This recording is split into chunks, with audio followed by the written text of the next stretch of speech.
Carnival cruise ঘুরাইতেছে। তারা রাত্র 9টায় ঢাকার উদ্দেশ্যে ঘাট ত্যাগ করবে। তাদের নিয়মিত সার্ভিস ঢাকার উদ্দেশ্যে ঘাট ত্যাগ করবে বলতে তারা রাত্র 9টায় ঢাকার উদ্দেশ্যে ভোলা থেকে যাবে। পথিমধ্যে তাদের কোনো ঘাট নাই, বলা যায় যে তারা ঢাকা টু ভোলা।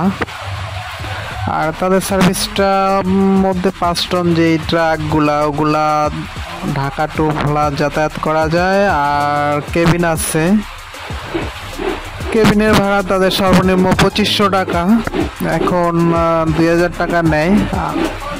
তাদের কেবিনগুলো ভিআইপি। আর তারা তো তাদের স্পেশাল ঘাট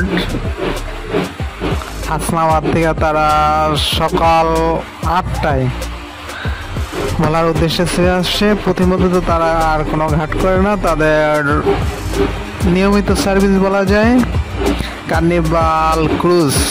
মূলত তাদের সার্ভিসটা 5 ঘন্টা সময় নেয় ঢাকা টু ভোলা আসতে।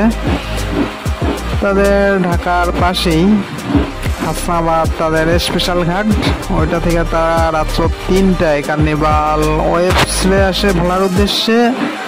আবার কার্নিভাল ক্রুজ সকাল 8টায় ভোলার উদ্দেশ্যে ছেড়ে আসে। আবার রাত্র 9টায় তারা ঢাকার উদ্দেশ্যে ভোলা থেকে যায়। প্রতিমধ্যে দোনোটা সার্ভিসেই তাদের কোনো ঘাট নেই, কার্নিভাল ওয়েব আর কার্নিভাল ক্রুজ। তারা মূলত ঢাকা টু ভোলাতেই ঘাট করে থাকে। আর তাদের ঢাকা স্পেশাল ঘাট হাসনাবাদ, ওই জায়গায় তাদের পল্টন।